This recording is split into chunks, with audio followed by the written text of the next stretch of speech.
This is an amazing chapter of One Piece where we saw Blackbeard, Akainu, Vegapunk and Dragon in the same chapter. And that's not all. The implication of some of the things we saw in the chapter is enormous. Anyways, without further ado, let's start with the cover page. For the first time in the series, we're seeing the cover page story aligns and continues with the current storyline. As expected, it was Kuzan who froze the chocolate town and kidnapped Pudding. And there was another person with him. I expected it to be the 10th commander, but it turned out to be Van Augur. I'm wondering, how did they know about Pudding and her power? Is there a traitor among Big Mom pirates? Or Big Mom simply bragged about her and that's how people came to know about her potential power? Moreover, Pudding doesn't feel comfortable showing her third eye, but it looks like something has changed. Maybe after Sanji complimented her third eye, she changed her attitude towards it. But the question is, did she awaken her ability? Does Sanji have something to do with this? I mean, falling in love may be one of the triggers that awakens her third eye's ability. Anyways, it seems there is a bit of confusion here. I mean, about the title of the cover page. We know Kuzan is Blackbeard's ally, but it says Kuzan and Augur of the Blackbeard pirates. Maybe it is emphasizing on Augur and keeping Kuzan out of it. So it is focusing that Augur is from Blackbeard pirate, but Kuzan is one of his allies, not a subordinate. If Kuzan is the 10th commander, then Doflamingo wouldn't have asked about his identity.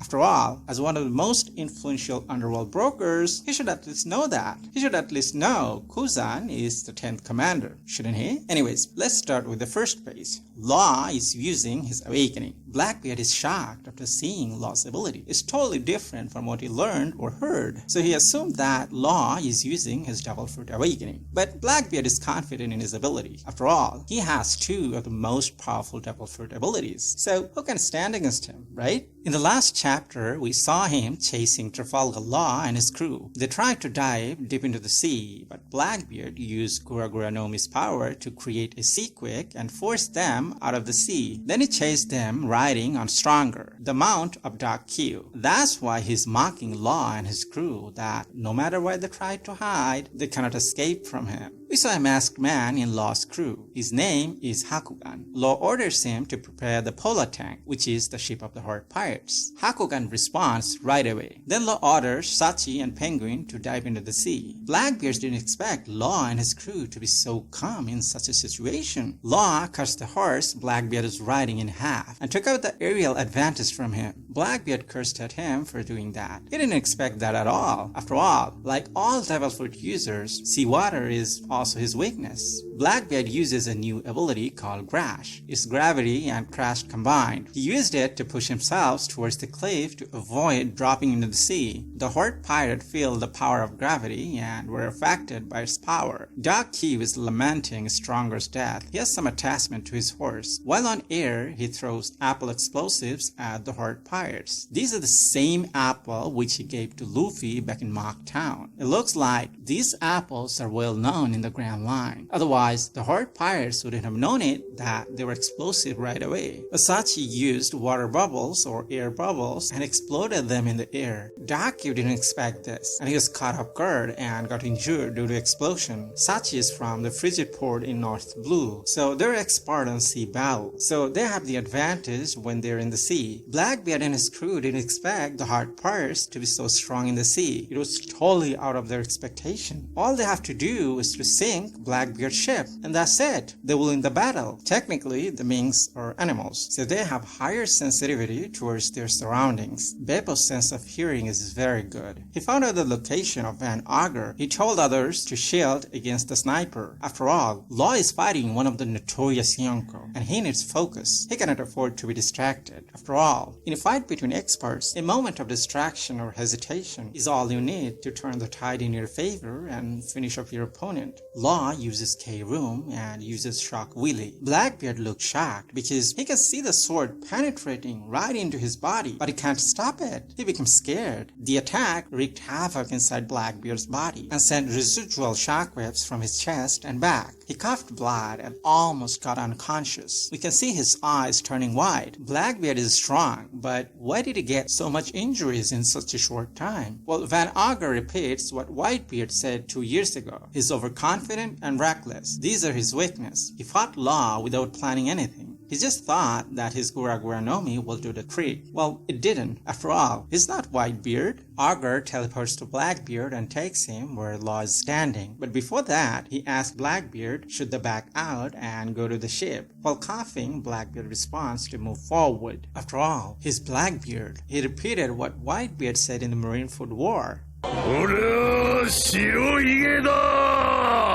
So Law asks Blackbeard if all of his commanders are devil fruit users, because that makes things simple. All they need to do is to sink Blackbeard's ship, and they don't have to fight, because the sea will drown everyone. But Blackbeard doesn't see it that way. He thinks it's rather advantageous. The advantage outweighs the weakness. Sachi, Penguin, and others started to attack Blackbeard's ship and sink it into the sea. Blackbeard pirates gets panicked. They were surprised to find out how powerful the Horde pirates were in the sea, but they have faith in their captain. They think the fight will be over very soon. Then we see what's happening inside Blackbeard's ship. We see Pudding inside a cage. She's injured. She has wounds all over her face. We can also see her third eye. Perhaps she tried to use her third eye's power against Kuzan and Van Augur, or they forced to part her bangs and reveal her third eye. She protested and got injured in the process. Apparently, she hates Blackbeard pirates more than Trafalgar Law. Pudding tells the Blackbeard pirates that if her mother was alive... Wait, what? She's dead?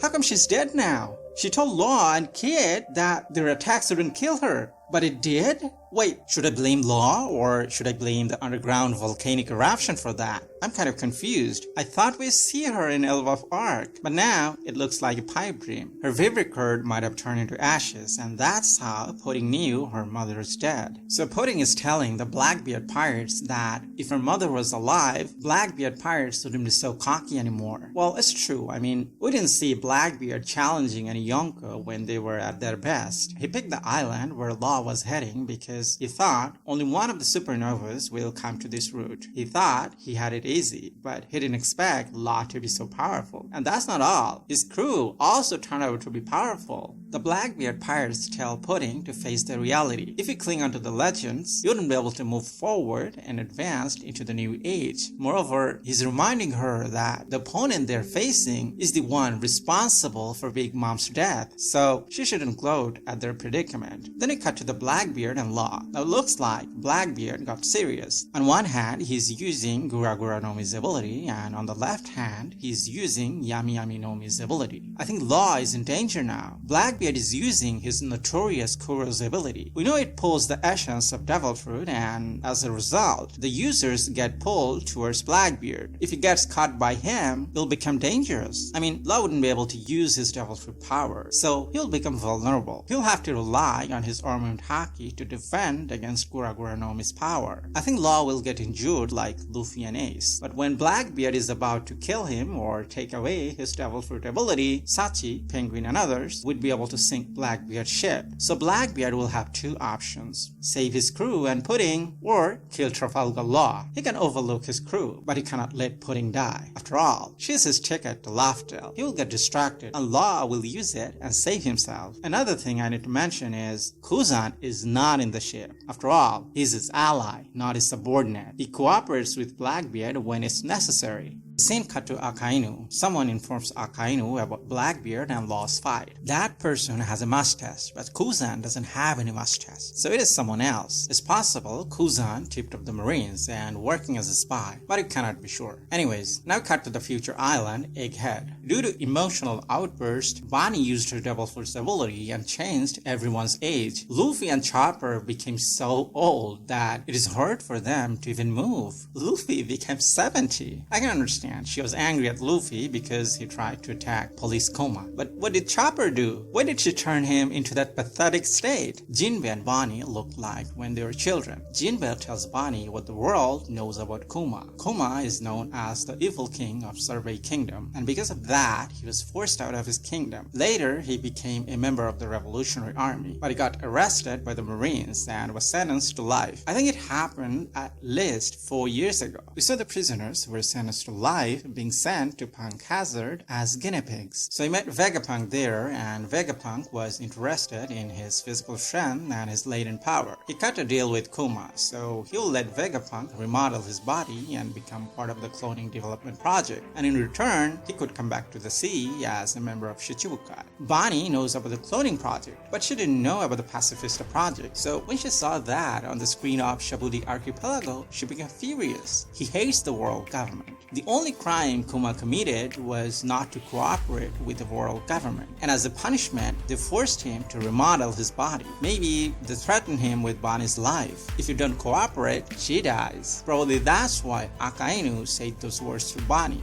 お前が政府から逃げたと聞いたときゃ、ヒヤリとしたがの。 Bonnie reveals that Kuma is from a special race. Is he also a Lunarius? Perhaps only Vegapunk can give us the answer we're looking for. Now the last page confirmed what the community has been speculating all along. Vegapunk is a member of the Revolutionary Army. Vegapunk knows that he will die very soon. It's because he found out something he shouldn't have. I think it has something to do with his research on Devil Fruit and the cloning project. He found out about the existence of flourishing time during the ancient kingdom. When the scholars of Ohara learned about it, they got erased. Now Vegapunk also learned about it, so he knows that the Gorosei wouldn't let him live. He contacted Dragon to reveal his findings. He wanted Dragon to know about this. He doesn't want the history to get vanished along with him. Actually, I want Vegapunk to live. I want him to see the future that Luffy and his friends will create. A future without the Celestial Dragons.